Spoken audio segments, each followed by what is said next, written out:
Oi pessoal do MEG, tudo bem com vocês? Bom, estamos mais uma vez aqui para falar um pouco sobre processo civil. E o tema do nosso encontro de hoje é negócios jurídicos processuais. Tema muito importante, para alguns novidade do Código de Processo Civil de 2015 e para outros matéria que já existia no código anterior, mas não de forma expressa, como está no então novo Código de Processo Civil. Costuma cair bastante em prova e, portanto, vamos a ele. A primeira consideração que tenho a fazer para vocês sobre o tema é que, para entender de maneira apropriada negócios jurídicos processuais, pressupõe-se que você já estudou negócios jurídicos lá em direito civil. Porque, basicamente, tudo aquilo que a gente aprende em direito civil sobre negócios jurídicos é aplicado aos negócios jurídicos processuais. Então, se você ainda não estudou aquela matéria, recomendo fortemente que o faça antes da gente avançar aqui. Mas, em tese, nada impede que nós prossigamos sem fazer maiores considerações sobre os negócios jurídicos do ponto de vista do direito civil. Pois bem, outra consideração inicial que temos que fazer em relação à matéria negócios jurídicos processuais é que todas as categorias de fatos jurídicos, ou seja, o fato jurídico em sentido amplo, é ou são aplicáveis ao processo civil. Então, fato jurídico em sentido amplo, que se subdivide em fato jurídico em sentido estrito e ato jurídico, e este em ato jurídico em sentido estrito e em negócio jurídico, tudo isso, todas essas classificações, e aqui pegando a classificação do Pontes de Miranda, do professor Pontes de Miranda, que é a clássica, tudo isso se aplica ao processo civil. Então, a gente pode imaginar um fato jurídico processual, a gente pode imaginar um ato jurídico processual, a gente pode imaginar até mesmo um ato-fato jurídico processual. A grande questão é saber o que é que faz um ato ou um ato-fato ou um fato jurídico se tornar processual. Qual é o gatilho necessário, portanto, para que um fato jurídico, por exemplo, se torne um fato jurídico processual? Aqui a doutrina diverge. Tem doutrina que diz que depende dos sujeitos. Então, se um fato ou um ato for praticado por um sujeito processual, ele será um ato processual, consequentemente. Tem doutrina que diz que é o local onde este fato ou ato é praticado. Se dentro do processo, ele é um ato ou fato jurídico processual. Se fora do processo, não. Essa é outra doutrina. Me parece que a doutrina mais interessante é aquela que diz que, para que um ato jurídico ou fato jurídico, enfim, se torne processual, esse fato ou ato deve atingir de alguma forma o processo, independentemente de quem o tenha praticado, independentemente de onde este ato ou fato ocorreu.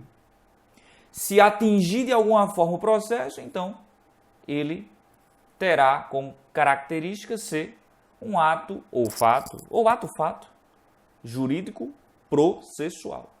Essa tese é desenvolvida melhor pelo professor Fred Dias Júnior e por outros professores, e me parece ser a mais interessante, porque explica melhor alguns fenômenos que podem ocorrer fora do processo, mas que o atingem diretamente. Basta pensarmos, por exemplo, na morte de uma parte. A morte de uma parte, ela acontece fora do processo, mas tem efeitos no processo. Outro exemplo, o fórum inundou, por exemplo. Houve chuvas, enfim, inundou o fórum, está temporariamente suspenso os trabalhos no fórum. Esse fato jurídico, ele se torna processual porque, consequentemente, os prazos processuais dos processos que correm naquela unidade jurisdicional provavelmente serão suspensos. Então, me parece que esse é um fato jurídico processual porque tem efeitos em processo. Ok? Então, fica aí o registro de que há várias correntes, mas que, a meu singelo ver, seguindo aqui mais uma vez as lições do professor Fred, a gente segue então com essa doutrina que diz que o fato jurídico se torna um fato jurídico processual a partir do momento em que ele atinge de alguma forma o processo, independentemente de quem o tenha praticado, independentemente de onde ele foi praticado. Ok? Pois bem, eu anotei aqui alguns exemplos aqui no meu material para não me perder. Exemplos de fatos jurídicos processuais. Só para a gente começar aqui com alguns exemplos para a gente ter uma ideia e depois a gente segue funilando para a categoria dos negócios jurídicos processuais propriamente dita. Então, por exemplo, um fato jurídico em sentido estrito. A gente já até viu aqui a morte de uma das partes. É um fato jurídico em sentido estrito que tem efeitos no processo, portanto, é um fato jurídico processual em sentido estrito. Um exemplo de ato jurídico em sentido estrito que tem efeitos processuais. A citação. A citação é um ato jurídico, é um ato humano que tem efeitos no processo, portanto, a citação seria um exemplo. E um ato-fato. A gente lembra que o ato-fato é um ato cuja vontade é irrelevante. Ou seja, tanto faz quem praticou aquele ato, porque a vontade não é considerada. O exemplo clássico no direito civil é a criança que vai e compra um bombom numa banca de jornal. Como a criança não tem capacidade para negociar, então aquilo seria um ato-fato jurídico. No processo, anotei aqui, o adiantamento de custas seria, em sede doutrinária, um exemplo de ato-fato jurídico processual, porque pouco importa quem paga as custas. O que importa é que elas foram pagas ou não pagas, e aí as consequências disso. Mas a vontade em si de pagar as custas, para o sistema jurídico, pouco importa. Então, seria um ato-fato jurídico processual. Ok? Beleza, vamos para o ponto número 2. Então, coloquei aqui a pergunta. É possível se falar em negócios jurídicos processuais? Sim, é possível. Todas as categorias de fatos jurídicos, inclusive os negócios jurídicos, que, como nós sabemos, é uma categoria especial de ato jurídico, em sentido amplo, se aplica também ao processo. Então, é possível, claro, se falar em negócios jurídicos processuais. Claro, esse é o tema do nosso encontro de hoje. Não há, hoje, nenhum problema em sede de doutrina, não há nenhuma divergência se essa categoria existe ou não no nosso sistema jurídico. Existe. Negócios jurídicos processuais existem e estão previstos em lei. Qual é o conceito? Mais uma vez, o conceito aqui, trazendo as lições do professor Fred. Negócio jurídico processual, abre aspas, é o fato jurídico voluntário onde se reconhece ao sujeito o poder de regular, dentro dos limites da lei, certas situações jurídicas processuais ou até mesmo alterar o procedimento do caso concreto. Fecha aspas. Esse é o conceito de negócio jurídico processual dado pelo professor Fred Dias Júnior, que tem muito a ver com o conceito do próprio negócio jurídico. Porque qual é a diferença então entre negócio jurídico e ato jurídico, se ambos vêm da vontade humana? É que no ato jurídico, o ser humano pratica um ato e os efeitos desse ato já são previstos em lei. Por exemplo, colher um fruto de uma árvore. É um ato humano cujos efeitos já são previstos em lei. Mas o negócio jurídico não. O negócio jurídico é um ato humano cujos efeitos são regulados também pela vontade humana. O próprio ser humano também regula os seus efeitos, os efeitos do seu ato. E aqui temos um negócio jurídico. Evidentemente que o praticante deste ato jurídico em sentido amplo, chamado de negócio jurídico, deve respeitar, claro, a lei, os limites legais. Não pode, por exemplo, cometer um negócio jurídico processual ou não, ilícito. Aí não. Aí não. Um dos requisitos de validade é a licitude, é estar em conformidade com a lei. Mas, a partir do momento que ele regula os efeitos daquele ato jurídico, então ele tem um negócio jurídico. Ok? Beleza. Pergunta. O negócio jurídico processual vincula o órgão julgador. Se válido, doutrina entende que sim, juiz não pode não respeitar o negócio jurídico processual celebrado entre as partes, porque ele não quer, por exemplo. Se o negócio jurídico é válido, o juiz deve respeitá-lo. Essa é a opinião da doutrina. Agora, se o juiz verifica que há um defeito naquele negócio jurídico, aí não. Aí não. Basta pensar, por exemplo, o juiz perceber que uma cláusula do negócio jurídico processual ou o próprio o negócio jurídico processual é abusivo para uma das partes. Aí não. Aí o juiz não está obrigado. Neste caso, ele não vai respeitá-lo. Agora, se tiver tudo ok, juiz não há que se falar em juiz se recusar por livre e espontânea vontade a cumprir o desejo das partes no processo. Ok? Claro, desde que respeite a lei. Beleza? Então, notei aqui exemplos de negócios jurídicos processuais previstos em lei, também chamado de negócios jurídicos processuais típicos. Calendário processual, o clássico, eleição de foro. Isso quer dizer, a eleição de foro é um negócio jurídico processual típico. As partes escolhem onde o processo correrá, alteram a competência relativa.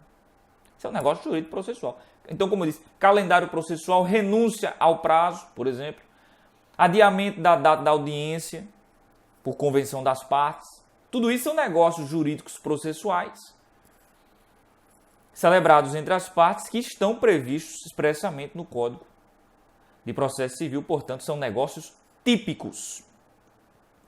Uma observação, anotei aqui. O negócio jurídico pode dizer respeito tanto ao objeto litigioso quanto ao próprio processo em si. Desde que ele atinja o processo de alguma forma, ele pode tanto dizer respeito ao que estão discutindo no processo, quanto às regras do próprio processo em que se discute alguma matéria.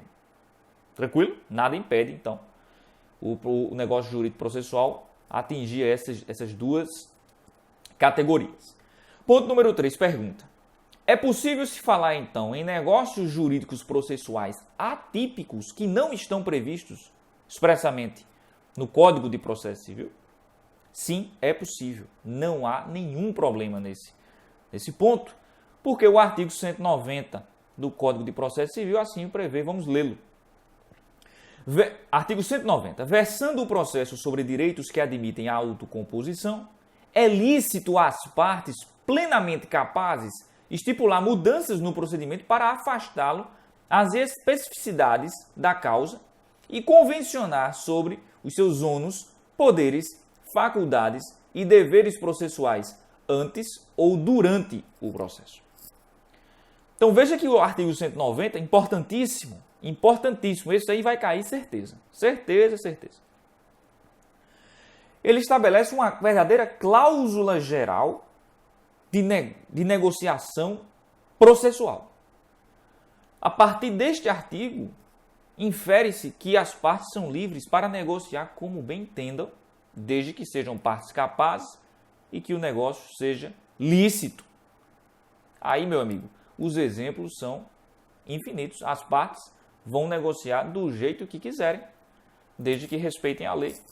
Não vai ter nenhum problema, porque estão amparadas pelo 190 do CPC, muitíssimo importante.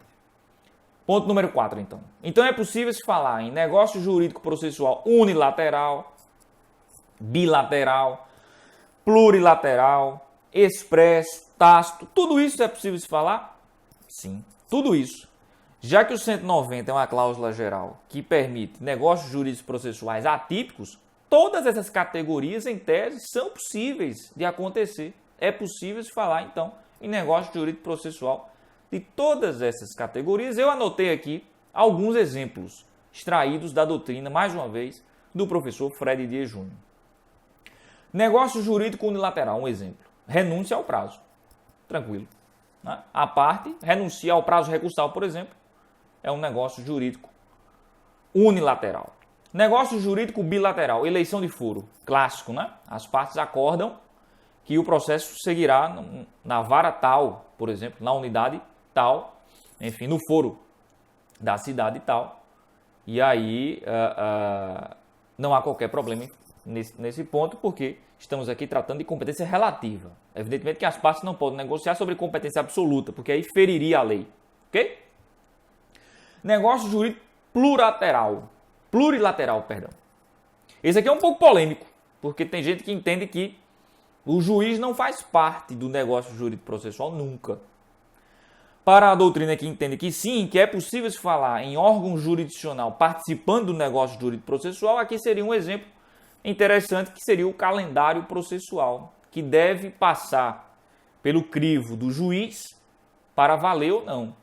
Porque seria um pouco esdrúxulo, de fato, que as partes fizessem um calendário processual sem que o juiz dissesse nada, ou tomasse conhecimento, ou anuísse aquilo, porque poderia atrapalhar o trabalho desenvolvido na unidade jurisdicional. Então, para a parte da doutrina, o calendário processual, como envolve a anuência e a ciência do magistrado, do órgão jurisdicional, seria um exemplo de negócio jurídico plurilateral. Anote que aqui é polêmico, porque parte da doutrina entende que órgão jurisdicional não faz parte, não é parte em negócio jurídico processual. Jamais. Ok? Então, a nota da polêmica, a gente pode prosseguir. Negócio jurídico processual expresso. Qualquer um que acha manifestação expressa de vontade. Um negócio jurídico tácito, por exemplo, uma prática de ato incompatível com o direito de recorrer, com o desejo de recorrer, por exemplo. A parte entende que a sentença foi ok, foi justa, perdeu, mas foi justo, e vai lá e cumpre a obrigação. Ora, se ela assim o age, tacitamente ela está dizendo, não quero recorrer. Então seria aqui um exemplo de negócio jurídico processual tácito, por exemplo. Né? Pergunta de concurso. Há necessidade de homologação do juízo para que o negócio jurídico processual produza efeitos? Em regra, não. Em regra, não. Mas quando a lei assim o disser, sim. Ok? Então a resposta é essa. Se a lei não falar nada, não precisa o juiz homologar para valer o negócio jurídico processual, para produzir efeitos. Mas se a lei assim o exigir, aí sim, né? Aí sim. A regra, então, é a dispensa da homologação do juízo. Beleza. Ponto número 5. Agora sim, vamos falar de negócios jurídicos processuais atípicos. Negócios jurídicos processuais atípicos. Como disse, o artigo 190 é uma cláusula geral de onde é extraída a possibilidade de haver negócios jurídicos processuais atípicos, ou seja, exemplos de negócios jurídicos processuais que não estão previstos expressamente em lei. E no ponto, pessoal, gostaria de destacar com os senhores e as senhoras dois enunciados do Fórum Permanente de Processualistas, que é muito importante neste caso, e gostaria de lê-los com os senhores, que é o 257 e o 258. Vejamos o 257. Ele diz que o artigo 190, que a gente já viu, autoriza que as partes tanto estipulem mudanças do procedimento quanto convencionem sobre os seus ônus, poderes, faculdades e deveres processuais. Um pouco que repetiu, né, o artigo 190, mas deixou mais claro ainda. E o 258, enunciado 258, as partes podem convencionar sobre seus ônus, poderes, faculdades e deveres processuais, ainda que essa convenção não importe ajustes às especificidades da causa.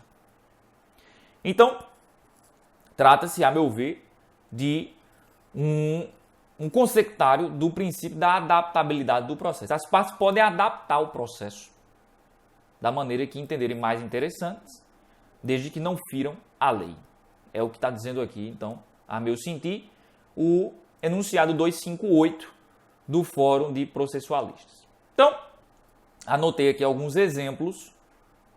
Como eu disse, os exemplos são inúmeros, não dá para eu listar todos, de negócios jurídicos processuais atípicos. Por exemplo, acordo prévio para que o processo só tramite numa única instância. As partes já estipulam de antemão que a sentença do juiz de primeiro grau já vai valer, acabou. Vai transitar ali. É possível? É possível. Está previsto em lei? Não.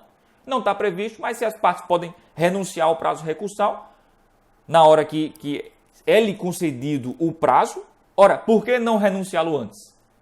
Então, seria aqui um exemplo. acordo para dilação ou redução de prazos, acordo para a produção de determinada prova, por exemplo, que não esteja prevista em lei, também são exemplos de negócios jurídicos processuais atípicos. Ok? Apenas alguns exemplos para a gente prosseguir aqui. Lembrando que os exemplos são inúmeros. Pergunta: o negócio jurídico processual obriga os sucessores daqueles que celebraram o negócio? A resposta: sim. Onde é que está isso? Enunciado 115 do Fórum de Processualistas Civis. Estou repetindo. O negócio jurídico processual obriga os sucessores daqueles que o celebraram? Sim.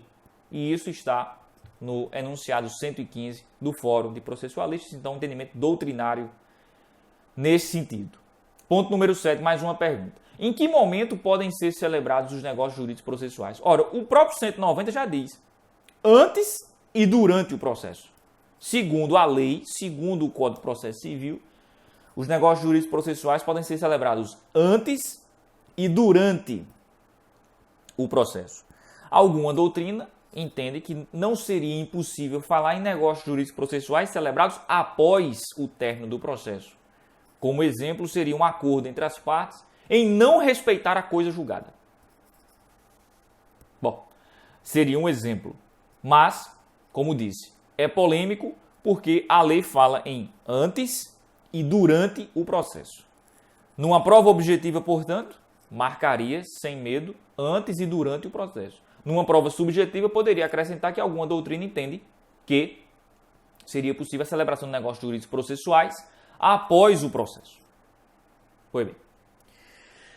Ponto número 8, pergunta de concurso.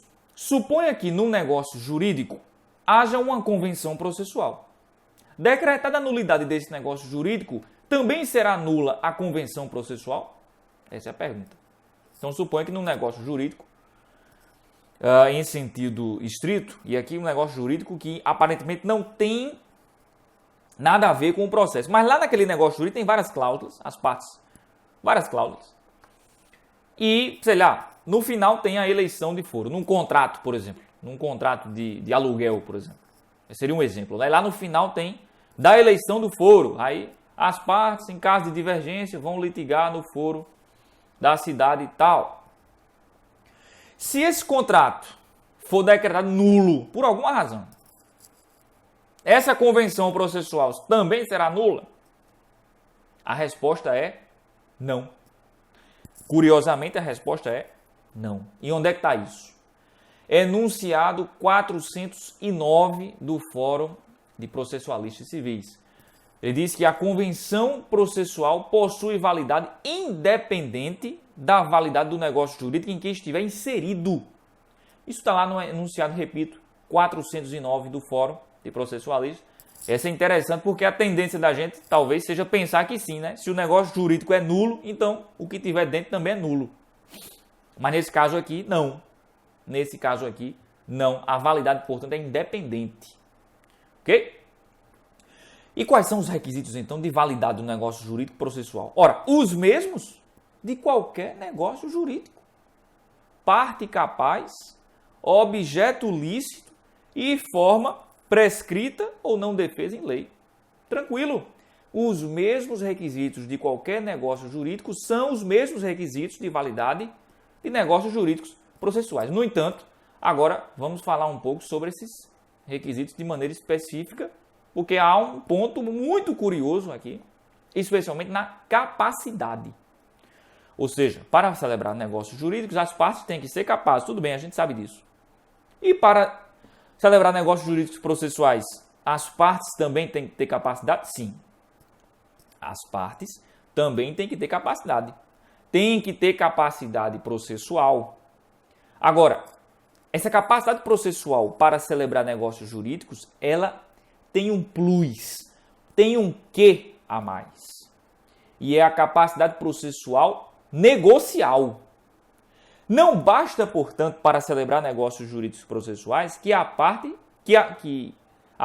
tenha capacidade processual. Não basta. É necessário ainda que ela tenha o plus, que é a capacidade processual negocial. Em outras palavras, é possível que nós possamos falar em capacidade processual ou seja, capacidade para estar no processo, mas ela não tem capacidade processual negocial. É possível acontecer uma situação dessa em que uma pessoa tenha capacidade processual, mas não tenha capacidade processual negocial? Sim, é possível. Vamos dar um exemplo. Consumidor. O consumidor está litigando, então, com o fornecedor. Beleza. Ele tem capacidade processual? Tem. Ele tem capacidade de estar em juízo, litigando, defendendo seus próprios interesses. Nisso aí a gente não discute. Mas ele tem capacidade para celebrar negócio jurídico processual? Não. Não. Por quê? Pelo menos em regra. Porque, em regra, ele é parte vulnerável. Se é parte vulnerável, não tem capacidade para negociar com o fornecedor. Por quê? Porque infere-se que, em regra, esse negócio jurídico processual seria nulo por ser abusivo. Porque uma das partes é muito superior à outra. Sendo assim, o consumidor não teria capacidade processual negocial. Ok? Então, cuidado. Cuidado. Não basta para que a parte celebre negócio jurídico processual, não basta a ela ter capacidade processual. É preciso que ela tenha, além disso, capacidade processual negocial. E aqui o exemplo do consumidor, que tem capacidade processual, mas não tem capacidade processual negocial. Ok? É um pouco sofisticado essa informação, mas eu acho que deu para captar. Ok? Se não, você volta aí. Acho que com o exemplo fica mais claro. O exemplo do consumidor, eu acho que ele mata qualquer dúvida. Ele tem capacidade de participar do processo, mas não tem capacidade, em regra, de negociar. A não ser que, no caso concreto, ele demonstre que não é vulnerável. Aí tudo bem. Mas, em regra, o consumidor é vulnerável. Às vezes financeiramente, às vezes tecnicamente, enfim. Ele tem alguma vulnerabilidade. E tendo, não pode negociar. Tranquilo? Lembrando, hein, pessoal, capacidade processual não se confunde com capacidade de ser parte, nem se confunde com capacidade postulatória. São categorias absolutamente diferentes. Ok? Estamos aqui falando de capacidade processual, ou seja, capacidade de fazer parte do processo, defendendo seus interesses. Beleza. Ministério Público pode? Tem capacidade processual negocial? Tem. Não há que se falar nenhum problema. Fazenda Pública também. Não tem nenhum problema. Problema pode existir no objeto do negócio jurídico processual celebrado pela Fazenda Pública. Aí pode ter. Porque a Fazenda Pública tem um regramento muito mais específico, muito mais rigoroso do que os particulares. Quanto ao objeto, não quanto à capacidade. É bom ficar ligado aí nesse movimento. Tranquilo? Objeto, então. Não há consenso na doutrina em relação ao que pode e não pode ser objeto de um negócio jurídico processual. Desde que não haja conflito com a lei, ou seja, desde que a lei não impeça que certo objeto seja objeto de negócio jurídico processual, ele pode ser celebrado, ok? Não tem nenhum problema nisso. Desde também, claro, que ele admita a autocomposição. Senão, em regra, não é negociável. É difícil fazer uma relação certa, 100% certa, em direito indisponível e impossibilidade de negócio jurídico processual. Porque basta pensar, por exemplo, nos alimentos. Os alimentos são indisponíveis, mas admitem autocomposição em relação ao seu quantum. Então, em tese, aqui poderia-se falar em admissão de negócios jurídicos processuais sobre os alimentos. Então, é cuidado para não fazer essa relação entre direito indisponível e impossibilidade de negócios jurídicos processuais versando sobre o tema. Não é bem assim. Há casos e casos, ok? Então, cuidado para não fazer relações dessa natureza e que podem levar aí a uma afirmação equivocada em prova. Tudo bem? Então, pergunta, é possível se falar em negócio jurídico processual dentro de um processo que envolva contrato de adesão? Sim, é possível. Desde que não seja um negócio jurídico processual abusivo, nada impede. Não é porque o contrato é de adesão que ele é necessariamente abusivo. Cuidado com isso. Normalmente é, né? Normalmente é. Mas nem sempre. E não sendo, não há nenhum problema. Se o negócio jurídico processual não for abusivo, portanto, não há problema. Em relação à forma, ela é livre, né, do negócio jurídico processual atípico. A forma é livre, desde que não contrarie a lei, tranquilo, pode ser celebrado. Beleza. Pergunta. As causas de anulabilidade do negócio jurídico também se aplicam aos negócios jurídicos processuais? Sim, sim. Tudo aquilo que a gente estuda em negócio jurídico, lá no direito civil, é aplicável aqui aos negócios jurídicos processuais. Então, todas as cláusulas de anulabilidade, as causas de anulabilidade, são aplicáveis também aqui. Ok? Então, no ponto número 11. Então, a regra, a gente já viu, é que o juiz não precisa homologar o negócio jurídico para que ele produza efeitos, salvo em alguns casos. Tudo bem, a regra é que dispensa-se a homologação do juízo. Mas, e se o juiz decidir expressamente não homologar um negócio jurídico? Existe recurso para esta decisão? Expressamente não. Expressamente não. Mas a doutrina entende que se pegarmos o rol do artigo 1015 do CPC, que trata do agravo de instrumento, das possibilidades de agravo de instrumento, é possível fazer uma interpretação analógica ao inciso 3. Ao inciso 3, que fala de convenção processual. O inciso 3 diz que, então, artigo 1015, cabe agravo de instrumento contra as decisões interlocutórias que versem sobre, inciso 3, rejeição da alegação de convenção de arbitragem. Aí sim. A doutrina pega esse inciso 3, que fala da convenção de arbitragem, e, de maneira análoga, entende que se o juiz deixar de homologar um negócio jurídico processual, também caberia agravo de instrumento. Por analogia, neste caso.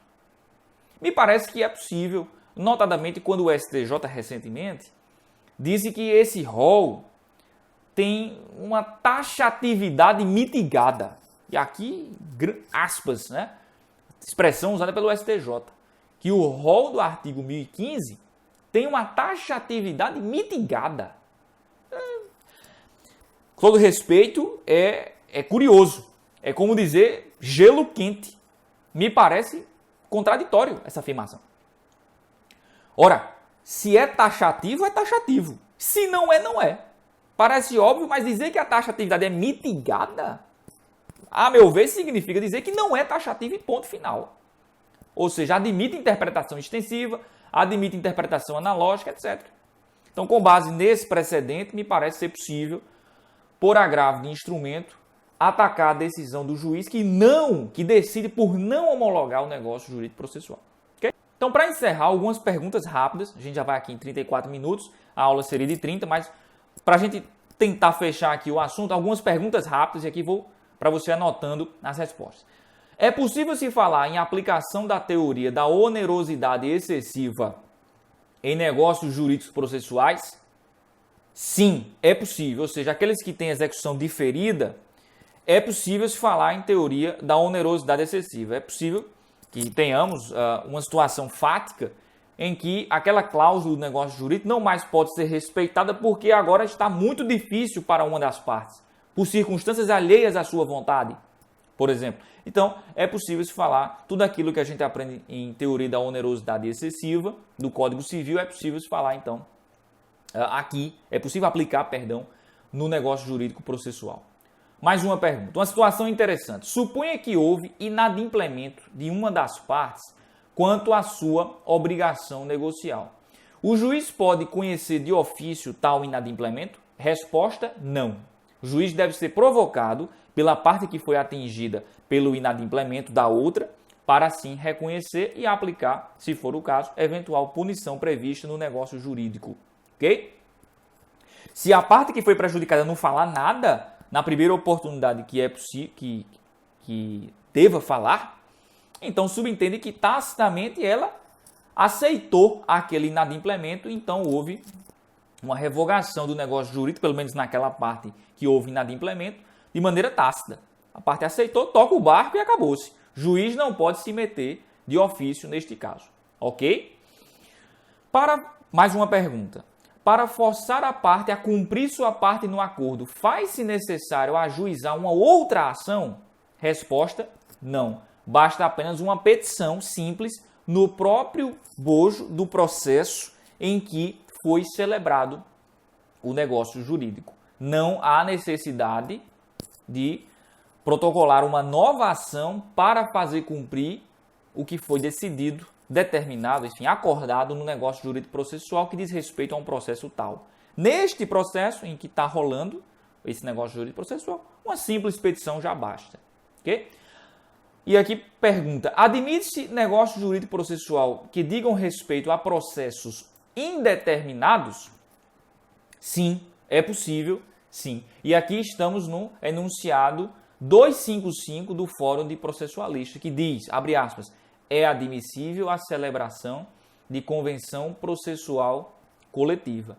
Basta pensarmos, por exemplo, num negócio jurídico processual celebrado com grandes litigantes, por exemplo, um banco ou uma empresa de telefonia, que diga respeito aí a uma infinidade de processos em potencial. É possível se falar então em negócios jurídicos processuais que versam sobre processos indeterminados. Não necessariamente o negócio jurídico deve dizer respeito ao processo X, mas pode dizer respeito a qualquer processo que venha a existir a partir do fato X, por exemplo. É possível.